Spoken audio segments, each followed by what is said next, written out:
Hey! Tonight, we're slowing down, stepping softly away from the noise and haste of everyday life. We're not stepping into battles or wild frontiers. Instead, we're slipping quietly into something much more subtle. Something quieter. Something deeply human. Tonight is about the forgotten corners of history. Not kings or wars, but paper, ink, ritual, silence. We're going to explore what it meant to live through the quiet moments. The ones no one thought to write down, yet shaped entire lives. The way someone might return to the same desk each morning. The way the scent of a candle might linger longer than the words on a page. It's not dramatic. It's not thrilling. But it is steady. And sometimes, that's exactly what we need. So if you've had a long day, if your mind feels heavy, or your eyes are tired, dim the lights. Maybe light a candle of your own. Pull the blanket a little closer. And let the quiet hold you for a while.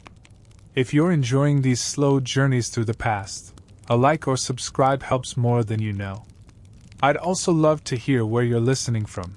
Drop a comment and let me know what time it is where you are. It's always beautiful to see how far this quiet reaches. Now, let's begin. Before the sun has risen, the world lies still beneath a blanket of darkness, with only the faintest hints of dawn painting the horizon. The sky is a deep, velvety blue, dotted with stars shimmering faintly through thin wisps of morning mist. In the villages scattered across the medieval countryside, this moment is quiet and profound. The air is fresh and cool, touched with the lingering dampness of the night, and the earth beneath the feet is soft with dew. The village, built of timber and stone, rests gently in this stillness. Thatch-roofed cottages nestle close together, their small windows tightly shuttered against the chill. Inside, the hearths have long since died down to gray ashes, leaving behind the faint scent of smoke and warmth, a subtle reminder of the day before. The silence is vast, broken only by the occasional rustling of leaves or a distant animal stirring. Here, time feels as though it has slowed to a delicate pace, as if the world itself is holding its breath in anticipation of the coming day. There are no clocks to mark the hours, no bustling sounds of traffic or machinery. Instead, life is measured by nature, the soft light creeping gradually over the horizon, the cool breeze brushing against leaves, the gentle calls of birds waking from their slumber. Among the earliest signals of dawn are the roosters. Their crowing carries far across fields and rooftops, a clear and familiar call that marks the end of night and the beginning of the working day. For the villagers, the sound is both comforting and commanding. It is a natural alarm clock, a call to rise and prepare. But even before the rooster's song, the subtle shift in light itself guides the rhythms of waking. The gradual lightening of the sky, often referred to as first light, is a moment of quiet transformation. Darkness begins to retreat, making way for soft shades of pink, lavender, and pale blue. This pre-dawn glow seeps gently through cracks in wooden shutters and small, shuttered windows covered in oiled cloth. The light is never harsh or sudden. It arrives slowly, like a whispered invitation to leave the warmth of sleep and enter the day. Within these small cottages, rooms remain cool and dim. Most houses are simple, built with timber frames and filled with rough plaster or wattle and daub walls. Windows are small and rarely glazed, designed more to keep out the cold than to welcome light. At night, they are tightly closed, letting in little more than the faintest glow when dawn arrives.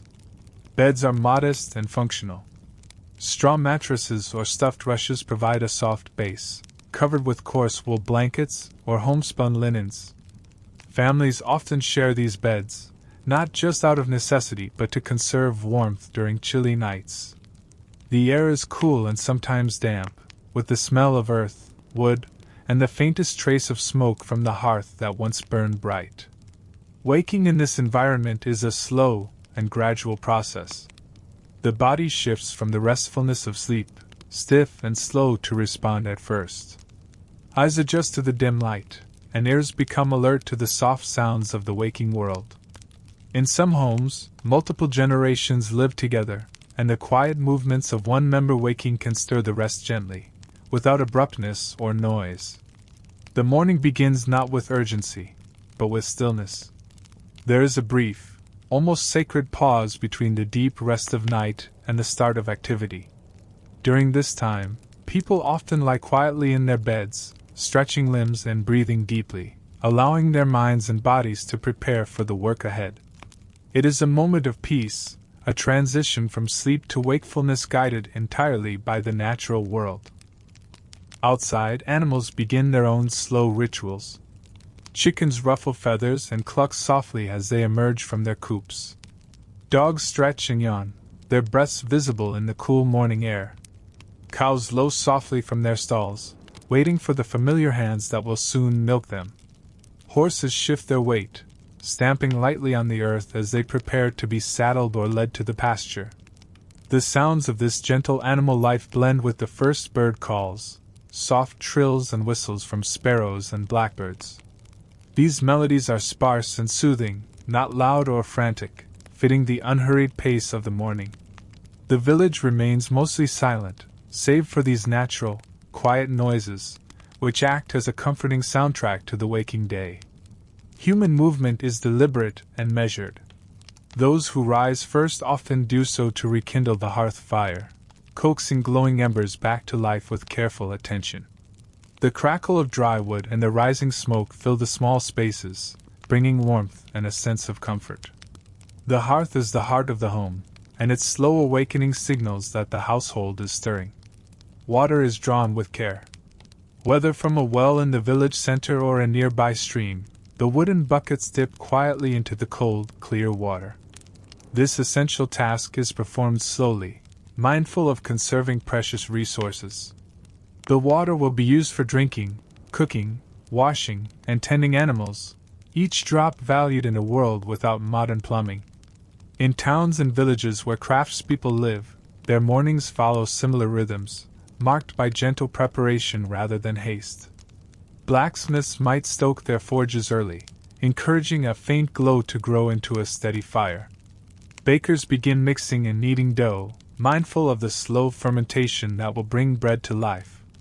Weavers check their threads and looms, fingers moving gently over the fabric. The light continues to grow, softening the shadows that once concealed corners of streets and homes. The rough textures of stone walls, timber beams, and cobblestones emerge in muted hues of brown, gray, and green. Smoke curls lazily from chimneys, drifting upward and blending into the morning sky, a visual sign of life and warmth.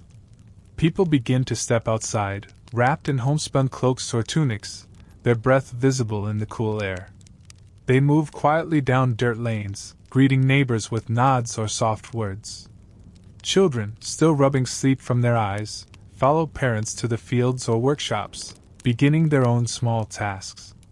The village pulses gently with activity, but there is no rush, no clamorous noise, only the steady unfolding of daily life.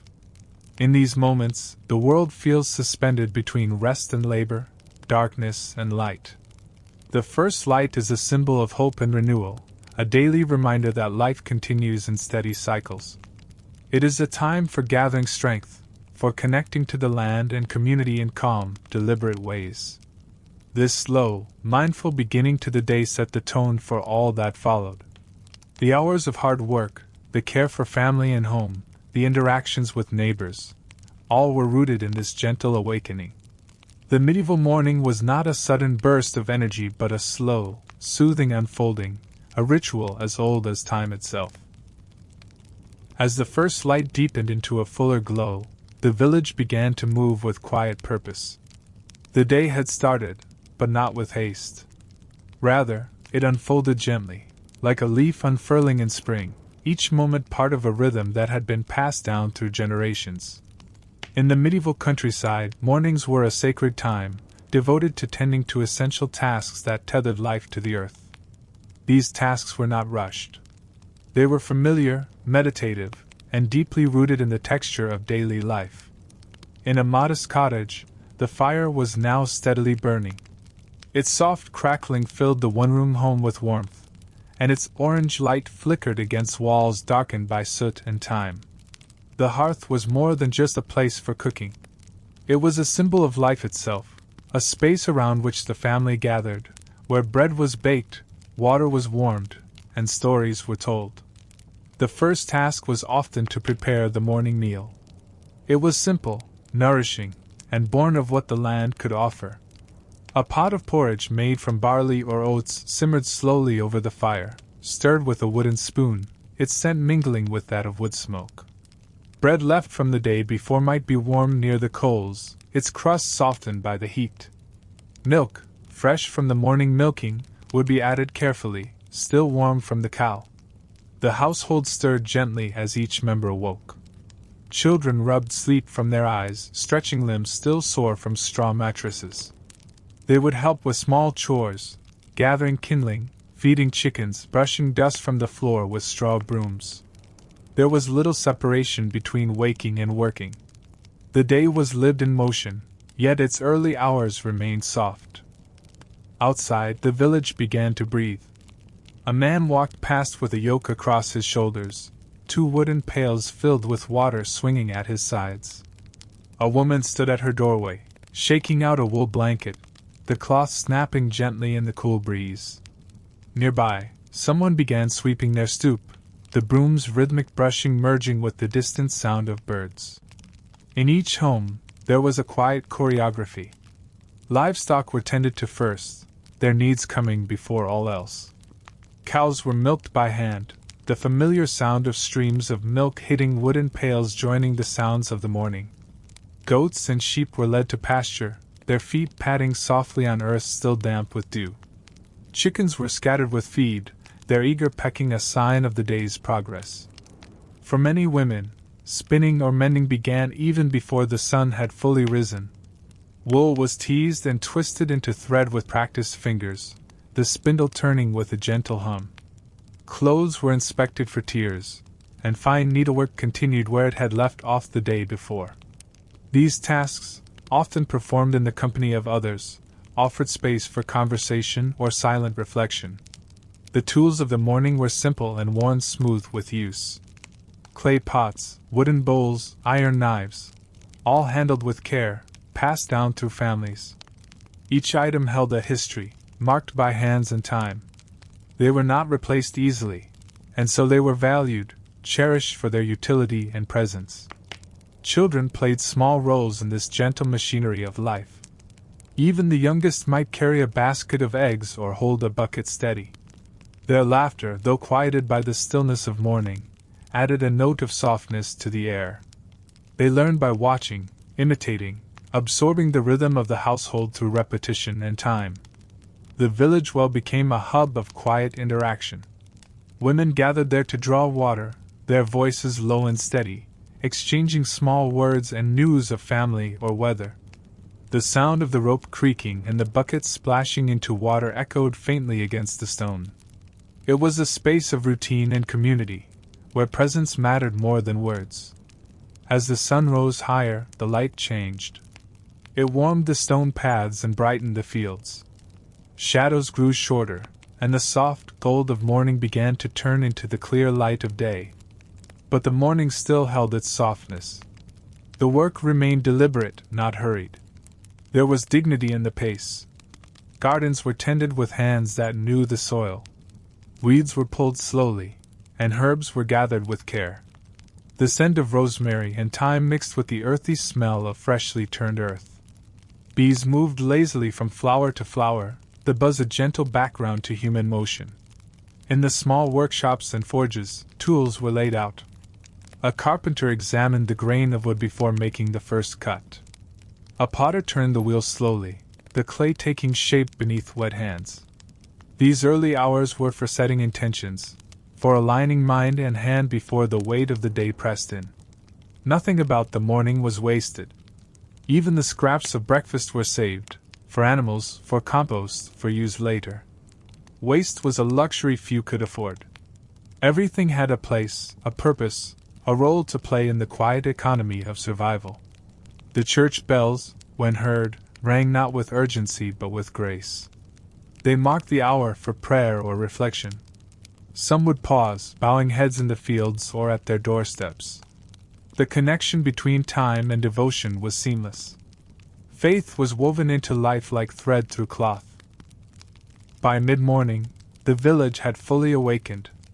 Tasks flowed from one to another, a seamless line of care, motion, and attention. Yet the memory of first light still lingered, like the aftertaste of warmth in a cup of tea. The softness of the morning remained in every gesture, reminding all that the day had begun in peace. And so, the morning passed, not in haste, but in harmony. The gentle tasks performed with quiet devotion shaped the rhythm of life, offering a kind of peace that few noticed but all relied upon. It was not dramatic or grand, but it was the foundation of everything to come. As the morning wanes and the sun lifts steadily into the sky, its rays growing warmer, the landscape reveals itself more fully.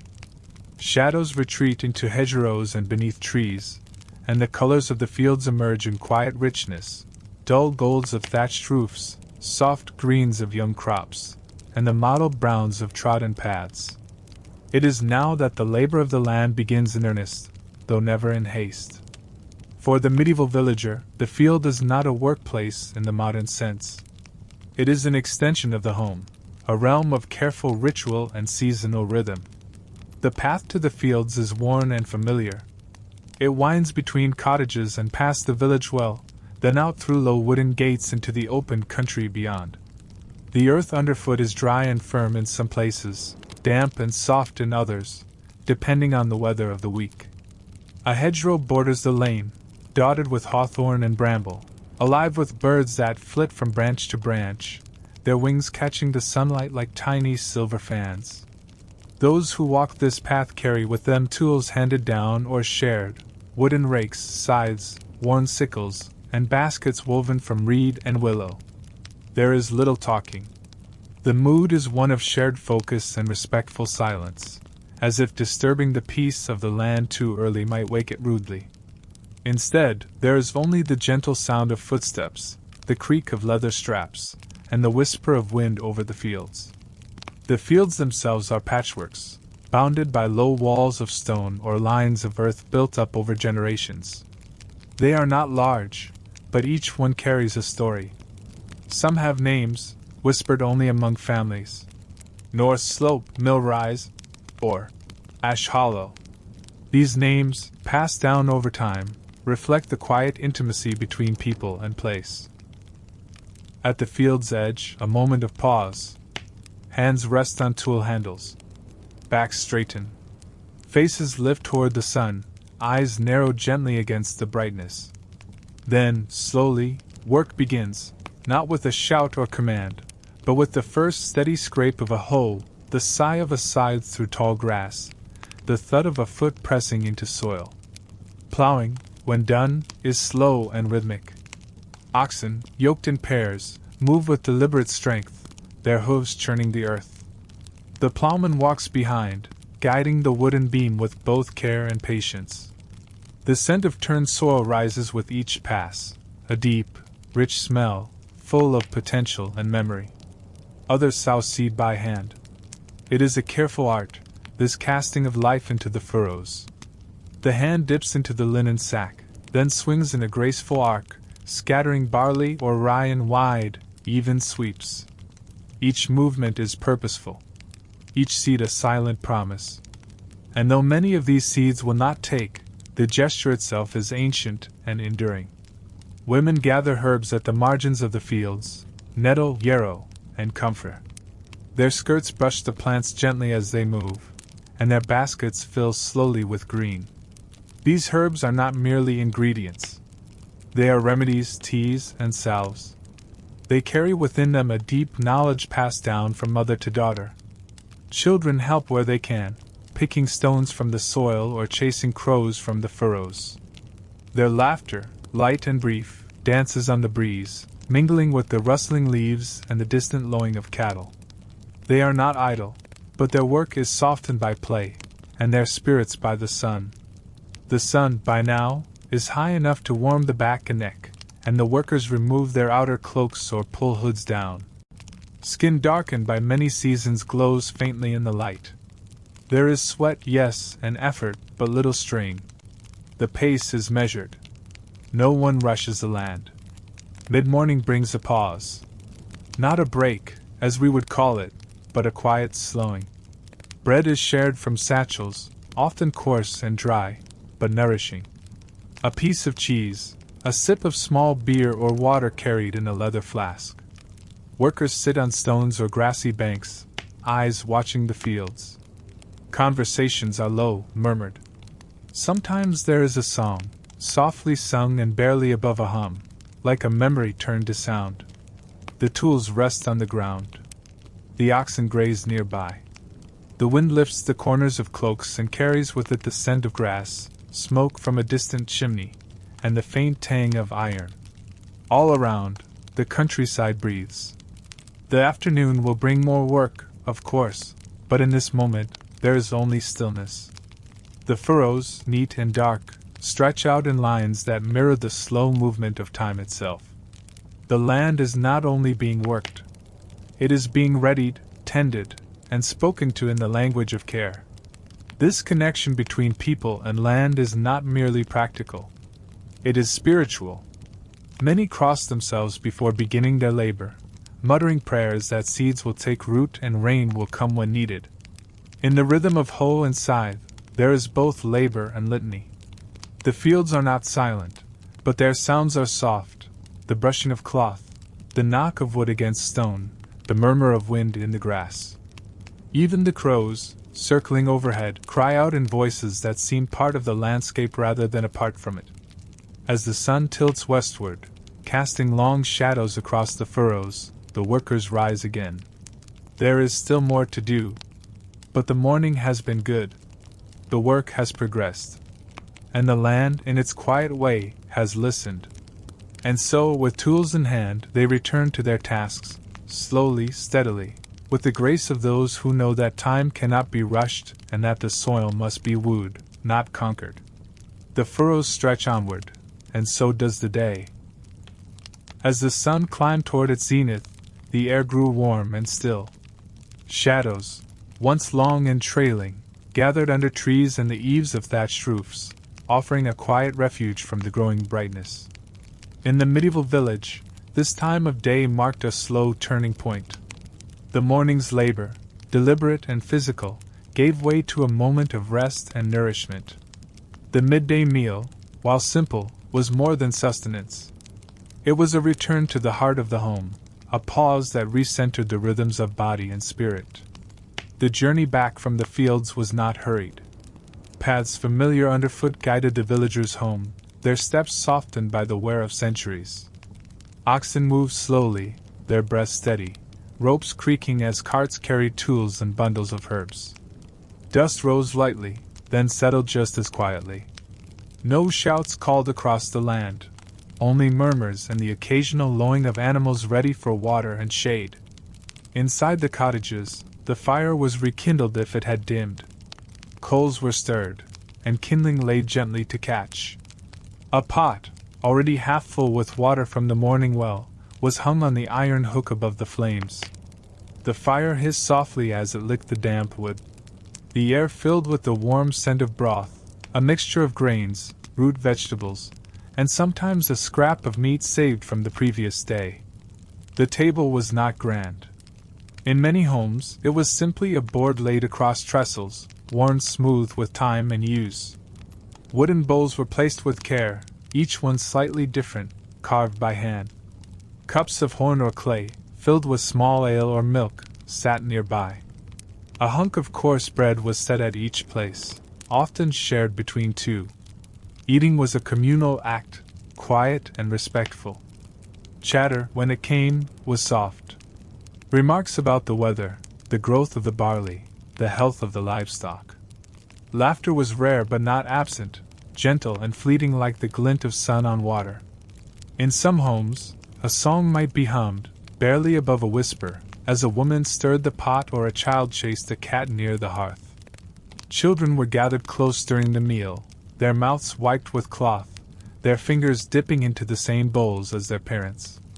The youngest might be rocked in a cradle near the fire, its slow creaking a gentle metronome. Elders, if present, were honored with the first share. Their stories, though sometimes repeated, were listened to with patience, their voices weaving threads of memory through the meal. The midday rest extended beyond eating. After the meal, many reclined on benches or lay in the shade of the house. A straw mattress might be unrolled on the packed earth floor for a short rest. The breeze through the open door carried the scent of sun-warmed wood, and herbs hung to dry above the hearth. For a time, the village seemed to pause. Tools rested against walls, and the well stood quiet. Even the animals settled, the chickens beneath hedges, the dogs stretched in patches of sun. A hush lay over everything, not imposed, but invited by the warmth and the fullness of the hour. Some used this time for mending or quiet crafting. A spindle turned slowly in practiced hands. A strip of leather was worked into a strap or harness. Linen was patched with fine stitches. These tasks required focus but little motion, allowing the body to remain at ease. Others simply sat, eyes half-lidded, breathing in rhythm with the silence. Those who were alone did not feel lonely. The closeness of the village, the familiarity of routine, and the constant hum of nature's presence created a soft companionship. The flutter of doves on a rooftop, the buzz of bees in the garden, the distant rustle of wind through grain, these were the voices of the afternoon. At times, a neighbor might call in, bringing a small offering, a pot of honey, a twist of dried herbs, a folded piece of linen. These gifts were not grand, but they were given with thought and received with gratitude. Hospitality was not a display, but a quiet exchange. The midday hours held a sense of peace rooted in necessity. The body required rest, and so it was given. The land itself seemed to rest, as if drawing breath before the labors of the afternoon. There was wisdom in this stillness, learned not from books but from the earth and sky. Prayer was often offered in this stillness. A whispered blessing for the meal, a silent crossing of the brow, a glance toward the small wooden cross hung near the door. Faith, like rest, was woven into the hours, unspoken but present. As the sun began to dip slightly westward, the village stirred once more. Cloaks were lifted, tools gathered, children roused from sleep.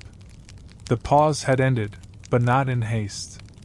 The meal and its rest had left behind a kind of softness, a reminder that life need not always be striving. The pots were rinsed with care, their contents saved or scraped into feed buckets.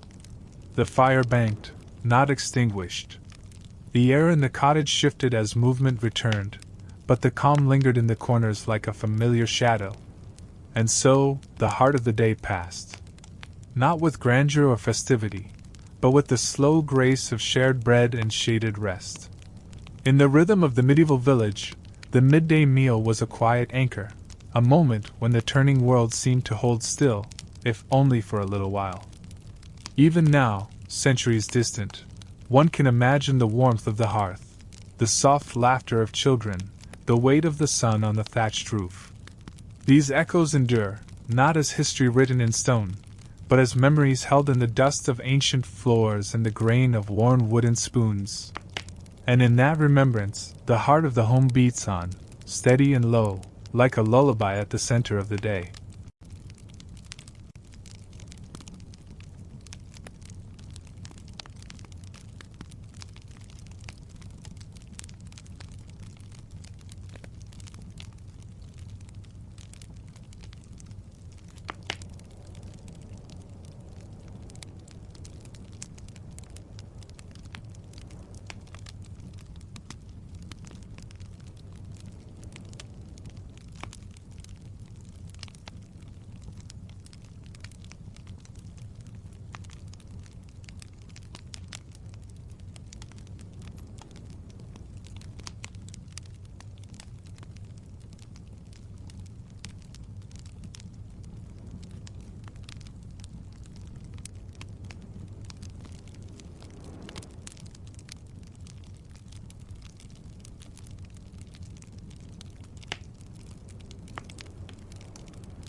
As the sun began its slow descent toward the western horizon, shadows once again lengthened across the village paths. The air, still warm but no longer oppressive, carried with it the soft scent of soil, sun-baked stone, and the faint traces of wood smoke from hearths that had simmered quietly through the midday hours. This was the time when the rhythm of the day shifted gently once more, from labor in the fields to the quieter tasks that defined the latter half of a villager's life. Afternoon in a medieval village was not marked by idleness, but by craft. Work resumed, yes, but the pace was measured, as though shaped by the angle of the sun and the sighing of the wind through the trees. These were hours given over not to toil under the open sky, but to skill and creation under shade and shelter. Beneath lean-tos and in the cool dimness of workshops built into the sides of homes, artisans and common folk alike turned their hands to craft. The clack of the loom, steady and rhythmic, echoed softly from open doorways, its wooden frame a familiar presence in many cottages. Women sat near its reach, their fingers deft and practiced, drawing thread through warp and weft. Linen and wool transformed slowly into cloth, the fabric taking shape like a story told over many quiet hours. Nearby, a man might shape wood with knife and chisel, curls of shavings gathering at his feet. A stool leg, a yoke, a spoon, each item born from careful attention and years of knowledge passed hand to hand. The scent of cut wood mingled with the air, grounding the space in a fragrance both clean and ancient. In another corner of the village, the blacksmith resumed his forge. The fire, earlier allowed to rest, was now fed once more, bellows coaxing breath into its coals. The anvil, scarred and pitted, stood firm as ever. But the work here was not hurried. Each stroke of hammer against iron rang clear and spaced, like the slow tolling of a distant bell. Nails, hinges, simple blades, all things essential, made with the deliberate patience that ensured their endurance. Children, finished with the light chores given to them in the morning, played at the edges of these spaces. A carved doll, a wheel dragged on a stick, a length of thread made into a game. Their laughter was softer now, tempered by the warmth of the day and the calm of the afternoon. Women gathered herbs in the kitchen gardens. The neat rows of thyme, sage, and rue gave off a fragrance that clung to their fingertips and aprons. Leaves were clipped, roots unearthed, blossoms plucked and laid on trays to dry in the slanting sun. These were medicines, seasonings, and tonics, carefully tended, respectfully used. In shaded corners, older villagers worked with wool. The carding of fibers produced a soft, repetitive sound, like the brushing of hair. Spindles turned gently, the wool twisting and thinning into thread. The process was slow, almost meditative. And with each turn, the room seemed to quiet a little more. Not all tasks were solitary. Neighbors might join to mend a roof or reinforce a fence. Two men would lift the weathered timbers into place, pausing often to adjust, to share a word, or to lean on a beam and gaze at the sky. The work was cooperative, shaped by unspoken understanding and years of familiarity. Near the communal baking oven, women prepared doughs shaped earlier in the day. Flat loaves dusted with coarse flour, rounds marked with thumbprints or knife scores. The scent of baking bread, mingled with wood smoke and yeast, was both grounding and comforting. It spread slowly through the village, curling around corners and drifting through open shutters. Those without a particular task for the day might engage in quiet maintenance, sharpening tools, brushing cloaks, organizing bundles of twine, or checking the dovecot. These small acts, nearly invisible, were the threads that held daily life together. Afternoon light, filtered through leaves or catching on the glassy surface of water barrels, seemed softer than before. Dust motes floated in the shafts of sun like golden seeds. There was a sense of the world narrowing gently, preparing for its rest, yet not fully letting go. The sounds of the village were subdued now. A dog barked once, then settled. A hen clucked and scratched in the dust. Somewhere, a wooden shutter creaked as it swung slowly on its hinge. These noises did not intrude. They existed as part of the whole, a chorus of life lived simply. As time passed, the crafts began to pause. Workspaces were tidied. Tools were hung back in their places or wiped clean.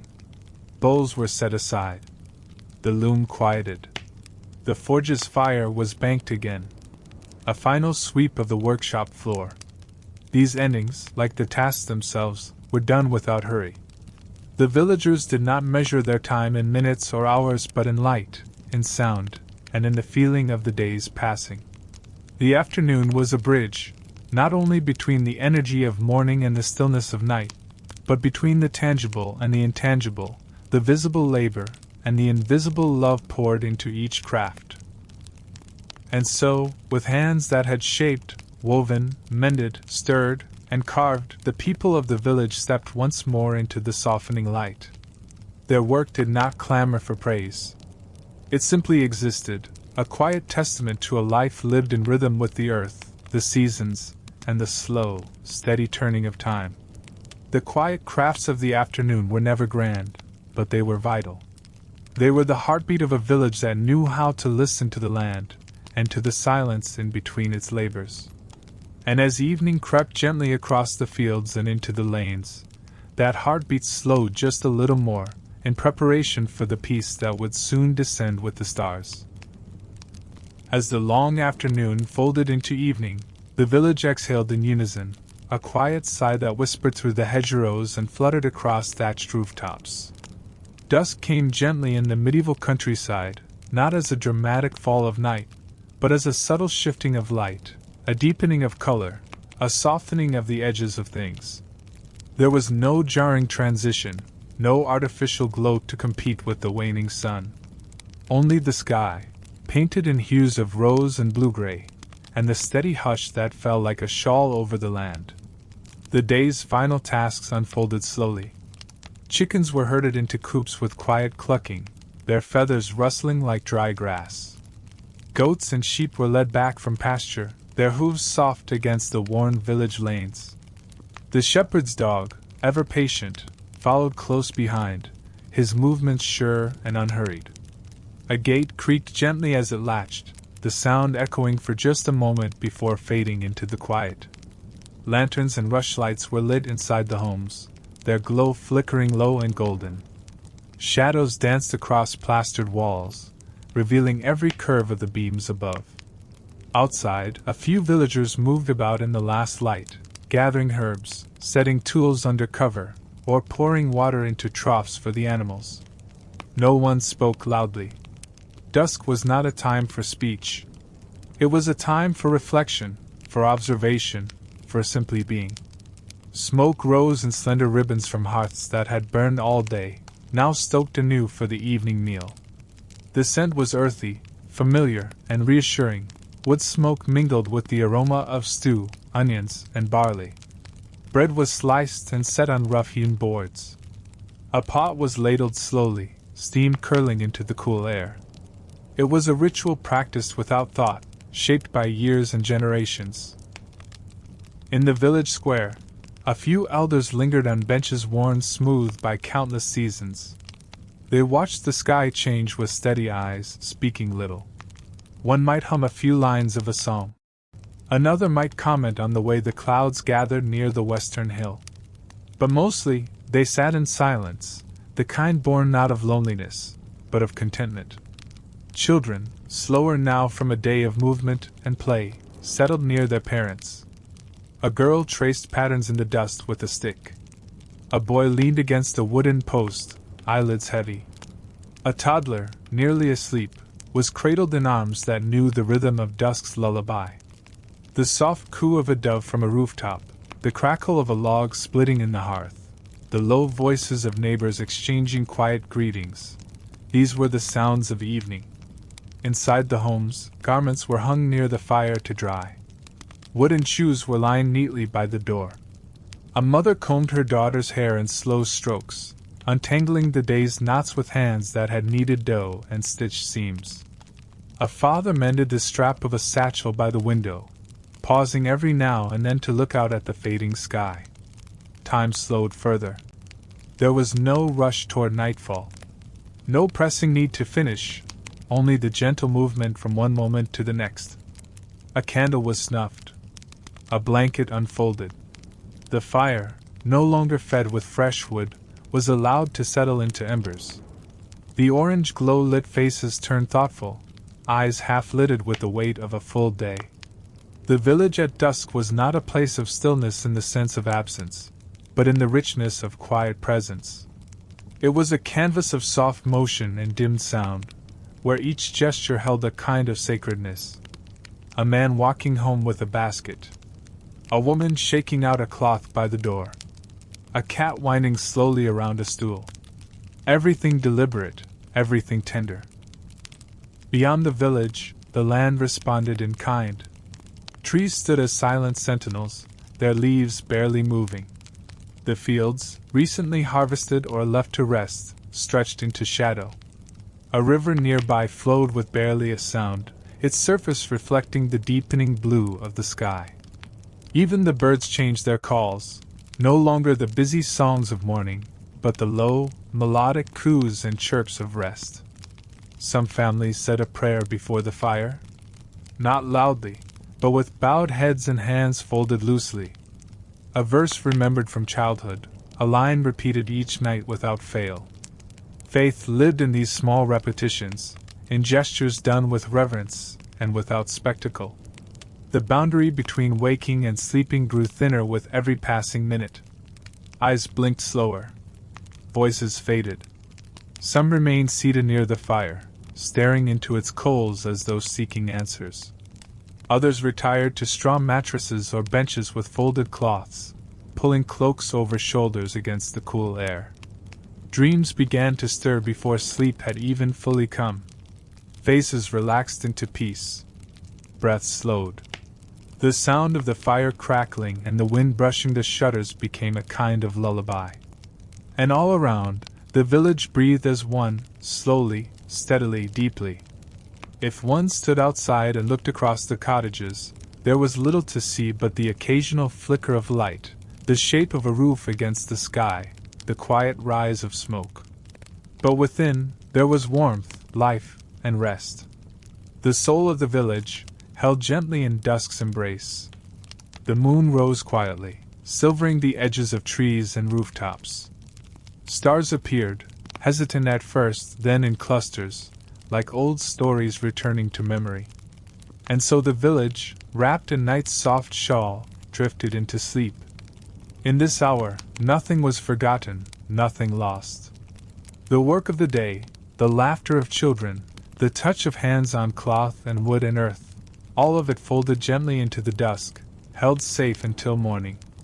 The village at dusk was more than a moment. It was a promise. That life, even in its quietest hours, was full. And in the hush of evening, that fullness could be felt most of all. As night unfurled its quiet canopy across the medieval village, the sense of stillness that began at dusk deepened, not into silence, but into a kind of gentle communion. Evening was not merely a time to retreat from labor. It was a space in which life unfolded more intimately, with fewer distractions, in the flickering companionship of hearth light and familiar voices. Evening was when stories were told. Not the grand legends of kings and crusades, but the stories that lived in the heart of each home. A tale of the fox that slipped into the henhouse last winter. The remembered words of a grandmother long past. The account of a dream that lingered too vividly. These stories did not seek an audience. They were offered as gifts, wrapped in the warmth of presence, told in soft tones over steaming mugs and slowly cooling porridge.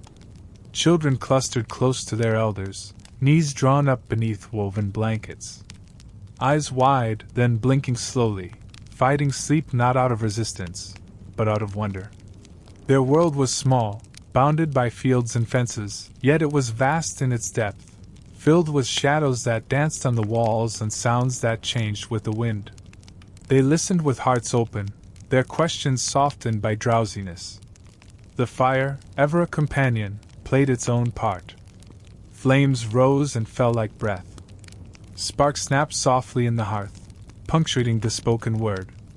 Its light washed over the room in flickers. glimpses of wooden bowls, patched cloaks, the shimmer of hair freshly combed. The fire was never just heat. It was the rhythm of night, the center of the room's gravity. Meals were modest and unhurried.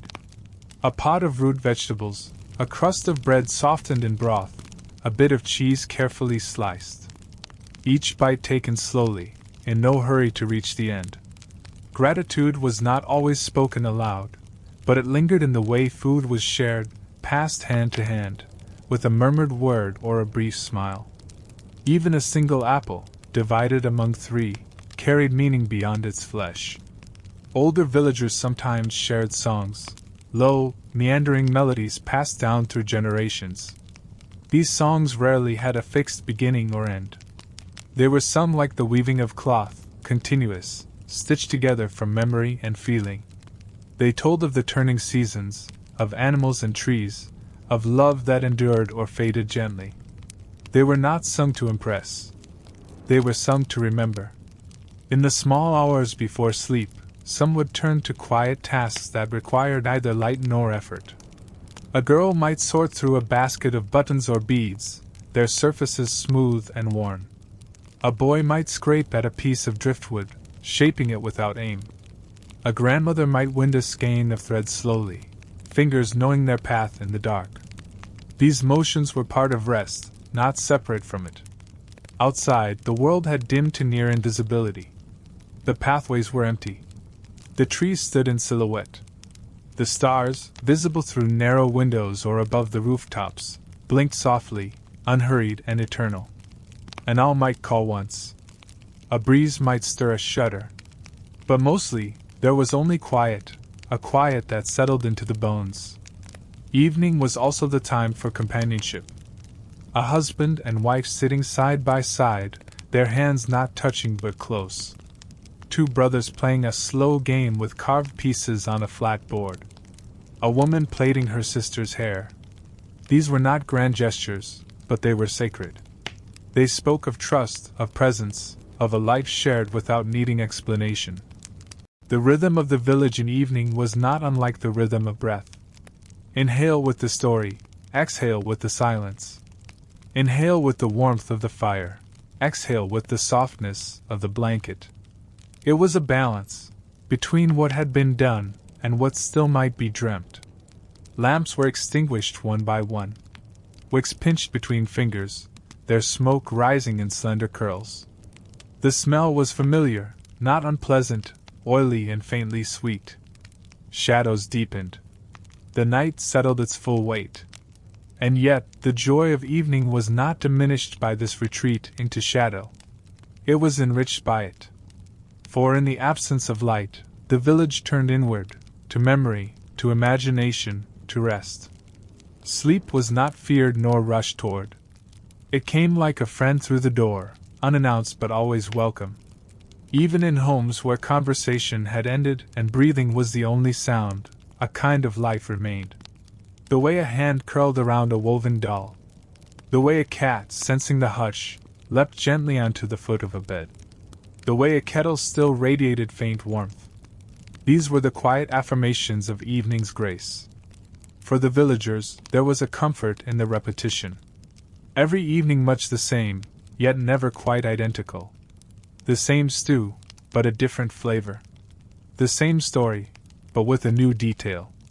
The same stars, but arranged in a way that seemed new. It was in this constancy that peace was found. And so the hours passed. Dreams floated in the spaces between waking thoughts. Footsteps grew fewer. Breath slowed. Sleep came not as an interruption, but as a continuation of the day's quiet, of the evening's joy. In every cottage, beneath every thatched roof, the quiet joys of evening held sway. And in their embrace, the village drifted ever deeper into rest, watched over by stars and soothed by the silence of a world allowed, finally, to simply be. By the time the moon climbed high over the village rooftops, casting long silver lines across the dew-dampened earth, the world had grown wholly quiet. The night was no longer becoming, it had fully arrived, wrapped in its cloak of darkness and calm. In every corner of the hamlet, from the humblest animal shed to the low-roofed cottages of wattle and daub, the signs of slumber had settled. The slumbering world was not a place of absence, but one of deep presence. Sleep, in these ancient hours, was not merely rest for the body. It was a return to the earth, a reconnection with something slow and cyclical. The heartbeat of the land, the rise and fall of breath, and the gentle turning of stars above, it all formed a rhythm, one that villagers, without thinking, had always joined. Within the homes, sleep took many forms. Some lay on simple beds, raised slightly above the packed dirt floor, stuffed with straw and covered in rough blankets. Others rested on pallets beside the hearth, lulled by the final glowing embers that pulsed like a hidden sun. Children curled near their parents. A grandmother might doze sitting up, a shawl draped over her like a second skin. There was a peace in this shared space. No one truly slept alone. Even those who rested in solitude were joined by the sounds of breathing, of wind brushing against walls, of the steady tick of an unseen rhythm carried by nature itself. These sounds were not interruptions. They were reassurances. Outside, the animals had also succumbed to night's quiet dominion. Chickens rustled softly in their roosts, feathers rising and falling in unison. Goats lay huddled close in the corners of their pens. The stable was a world unto itself, filled with the occasional snort of a sleeping horse, the shifting of hooves in hay. Even the mice, so active during the day, moved slower now, their scurrying a whisper among whispers. The sky was impossibly wide. With no candlelight to compete, the stars were bold and bright. Constellations known by name and legend twinkled overhead. The North Star held steady, a quiet guardian in the sky. Shooting stars were rare but always noted, if one happened to be awake at the right moment. Perhaps a shepherd on night watch, or a woman tending to a restless infant. Dreams moved gently through the village like mist. They rose from the warmth of sleepers, shaped by the day's impressions. A man might dream of the field he plowed, the soil dark and giving beneath his hands. A child might dream of birds, or of colors never seen in waking life. These dreams were not hurried or wild. They followed the tempo of rest, unfolding slowly, like petals. In the small hours, the village seemed part of something much older than itself. The slumbering world was connected, not just to the past, but to the very cycle of existence. Moonlight spilled over garden paths, turned spiderwebs to lace, and caught in the rain barrels with quiet grace. Somewhere, an old owl hooted once, twice, then fell silent again. No one feared the night. It was not empty. It was full of unseen life, of secret movements, of the comfort that comes from deep rest.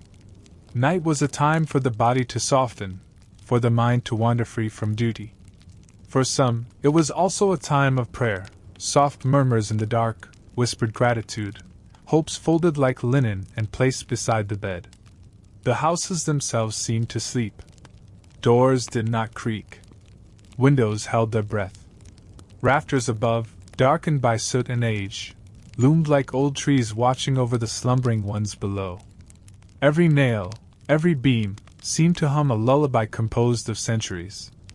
In one home, a mother stirred just slightly, reaching to check the blanket over her child. In another, a man turned onto his side, sighing softly. A distant dog barked once, half dreaming, then tucked its nose beneath its tail. The quiet was not total, but it was deep. Time moved differently here. The clock of night had no ticking hands, only the slow arc of moonlight across a wall, the cooling of the stones beneath the floor, the fading scent of herbs that had been hung to dry. It was in these rhythms that rest deepened, that healing began. Every breath was a hymn to this hour. Every heartbeat, a measure of time that mattered only in the softest of ways. Nothing needed to be done. Nothing demanded attention. The village was held, cradled in the arms of darkness, and it breathed slowly, as though in sleep itself. Those awake in this hour did not stir the stillness. A mother nursing by the hearth, a man rising to check the animals, they moved with reverence, knowing this hour belonged to the world and rest. Even their footsteps seemed quieter, softened by the weight of the night. By now, dreams had deepened. Some flickered with memory, others with fantasy. None rushed. There was time for every image to unfold. Time was generous here. And in the morning, little of these dreams would remain, but their essence would linger, like the scent of smoke on fabric. The slumbering world was not something to be observed from outside. It was something to be within. To sleep in such a world was not to escape it, but to merge with it, to become a part of its sacred hush. And in that hush, every soul, human, animal, even the whispering trees, found solace. So the night passed, not as an absence of day, but as its perfect counterpart. Where the light had brought labor and speech and motion, night brought stillness, wordlessness, and the vast peace of being. And though none marked the exact moment it arrived, the deepest part of night, the still, silent center, came and passed like a breath. The slumbering world held it close, then let it go, and turned slowly, gently, toward the pale promise of morning. In this way, the village slept, not in forgetfulness, but in a kind of sacred remembering. That life, in its quietest hours, is often the most full. There is a time just before the earliest birdsong when the world feels as though it has paused entirely, a breath held, a silence so complete it hums. This hour, known in some places as the wolf hour or the blue hour, belonged not to the day or to the night, but to a realm between. In the medieval village, it was the quietest hour, the most secret part of time, when everything seemed at rest and yet waiting. In this hour, even the wind moved softly, brushing against thatched roofs and creeping through shutter cracks with a tenderness that belied its wild nature. The trees stood perfectly still, their leaves unmoving, as though listening. The dew had begun to form, glistening across fields and garden beds, capturing what little moonlight remained. Within the cottages, the sleepers had sunk into their deepest dreams. Their breathing was slow and steady, their bodies still. The embers in the hearths had dimmed to mere glows, no longer giving heat, only memory. In many homes, not even a candle remained lit. Darkness reigned gently, wrapping each room in comfort. This hour was not known for fear, though in other places and times it might have been. In the village, it was not a time of dread but of mystery. The air was cool, but not cold. The silence was full, not empty. It was a sacred time, untouched by toil or conversation. The animals, too, were motionless. Hens tucked their beaks beneath their wings.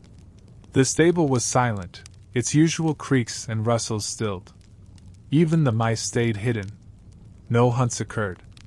No movements disturbed the balance. The village had vanished into itself. Sometimes, the village priest, rising early for prayer, would light a lamp and sit in contemplation. His thoughts were not hurried, not even entirely conscious. He sat in the quiet, not to fill it with words but to join it, to be part of that deep hush. His fingers might move across the worn surface of a prayer bead strand, slowly, reverently. Elsewhere, perhaps an elderly woman might wake with no cause, simply to sip water or to gaze at the ceiling beams above her, tracing the familiar lines with her eyes. She would not rise. She would lie quietly, knowing she would drift back into sleep. In this hour, even wakefulness was gentle. The village was not alone in this stillness. The fields lay flat and dark, the river moved soundlessly between its banks. The hills in the distance were dark humps beneath the starlight, unmoving, watching. The entire land seemed suspended in breath, as if waiting for some small signal to stir once more. Occasionally, a faint sound would travel farther than it might in the day, a soft cough, the shifting of a timber, the drip of water into a basin. These sounds did not break the silence but were part of its fabric, threads in the great woven hush that wrapped the village. The stars began to dim, ever so slightly. The eastern edge of the sky hinted at the coming change, though no light yet touched the earth. This, too, was part of the quietest hour, the awareness that it would not last. The knowledge that morning would return, and with it, sound and motion and thought. There was no need to rush toward it. This hour asked for nothing. It offered itself freely, without demand. It was a gift of time not shaped by labor, not claimed by story or ritual. It was the time in which the soul rested most deeply, when even dreams had grown faint and the body lay in a perfect stillness. For those who kept watch during this time, whether by necessity or by choice, it was an hour to listen, to the breath of the house, to the heartbeat of the ground, to the rhythms that underpin all of life. There was a truth here, not in words, but in the feeling of being surrounded by a sleeping world. Outside, the frost sometimes kissed the grass in this hour, invisible until the morning sun revealed its handiwork. Spiders' webs caught the cool damp, spun silver in the dark.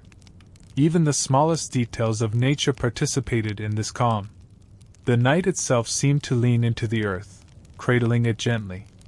In some households, a new mother might be up with her child. The baby, warm and blinking in the dim light, not crying, only watching. The mother's arms a cradle, her rocking a metronome. Together, they existed outside of time. She would hum softly, a sound meant only for that moment. It was not always a human hour. Sometimes, it belonged only to the sky. A comet might pass unseen. A shift in clouds might occur far above. A single snowflake might fall. The world turned in the vast quiet, and the village turned with it, though none felt the motion. In this way, the quietest hour unfolded without notice. It did not call attention to itself. And soon, very soon, the edges of the rooftops would begin to glow faintly. A bird, the first of many, would call.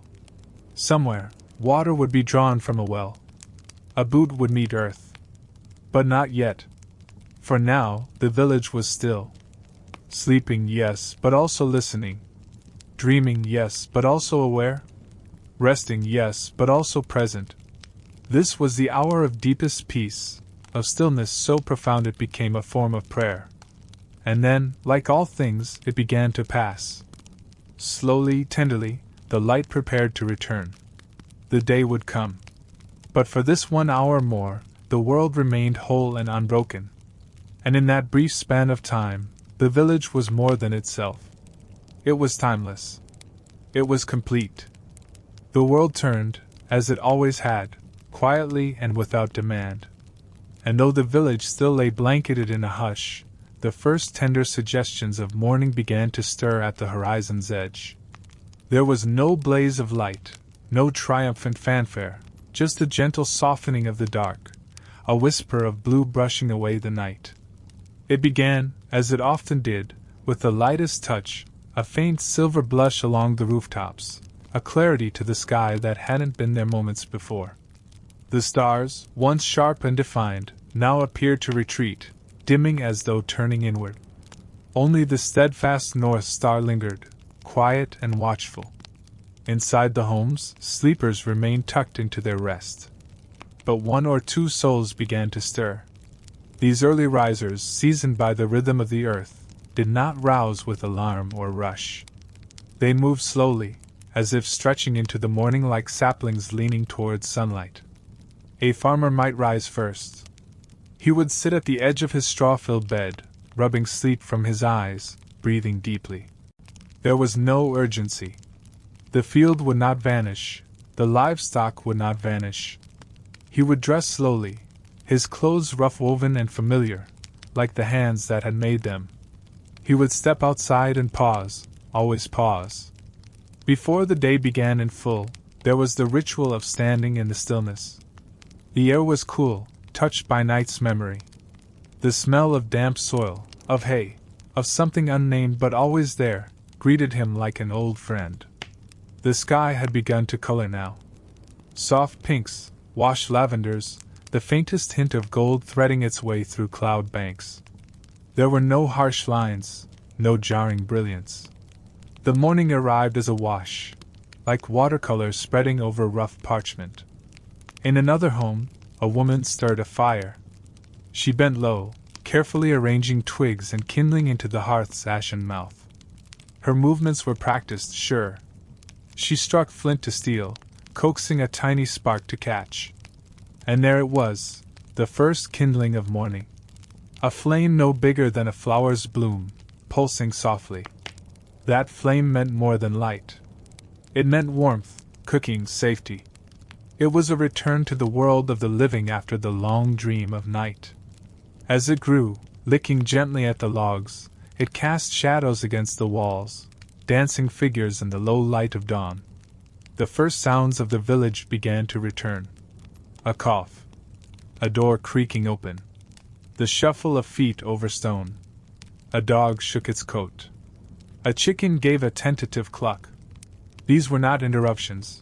They were the gentle reawakening of a world that had never truly stopped. Children stirred next, bleary-eyed and silent. They rose not with shouts but with slow movements, adjusting to the light, the cool air. They reached for tunics, for blankets. A sibling yawned. A mother, already warming porridge at the hearth, smiled without needing to speak. The sun had not yet shown its full face, but its presence was known. The dew on the grass shimmered faintly. The leaves on trees caught a shimmer of light, barely enough to cast shadow, but enough to reveal their shape. Even the cobwebs strung across beams in the barn gleamed like lace. There was no hurry. No horns. No alarms. Morning, like everything in the village, moved at its own pace. The people adjusted their pace to match. A slow washing of the face with cold water. A muttered prayer. The soft rustle of hands working dough. Time moved gently. Animals began to call in earnest. The hens had begun to chatter, testing their wings. A rooster gave his full-throated greeting to the sun's approach. Cows shifted in their pens, hooves thudding gently, calling for milking. The life of the land was awakening in harmony. The baker's fire roared to life now, deeper than the household hearths, hotter and more demanding. He moved quickly, but not frantically, rolling dough, setting loaves, checking temperatures. The scent of rising bread began to thread its way through the lanes, stirring even the sleepiest households. By now, most were awake. Still groggy, still slow, but present. The village did not bustle, at least not yet. There was a rhythm, known and trusted. A quiet knowing that work would be done, food would be shared, laughter would rise again. But there was no need to race toward it. One boy stepped outside, barefoot, to watch the sun crest the horizon. It broke over the distant hill, not in blaze or heat, but as a gradual brightening, as if the world were being painted anew. His face lit gently, and he stood still, just watching, breathing. The light reached the thatched roofs, caught on the river's edge, and finally poured into the fields. It was here that the new day truly began. The soil was awake, the dew lifting, the air full of promise. A farmer ran his hand over a fence post, weathered and firm. He did not speak. The day had arrived, and it would unfold as all days did, slowly, gently, with care. So the village entered its morning, not with clamor but with communion. Each life touched by the soft returning of light. Each step taken with quiet certainty. And the first kindling of morning glowed in every window, every eye, every heart, as the world breathed anew.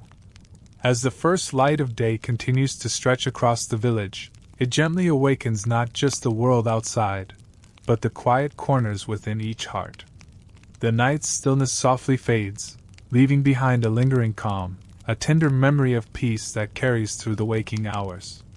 And so, as the village stirs and life resumes its gentle rhythm, we are reminded that even in the quietest moments, between dusk and dawn, in the spaces between breaths, there is a profound beauty. A timelessness that holds us softly, like a whispered lullaby. Rest now, as the day begins anew. May this quiet journey through time bring you peace, and may your dreams be as gentle and deep as the night itself. Until next time, sleep well.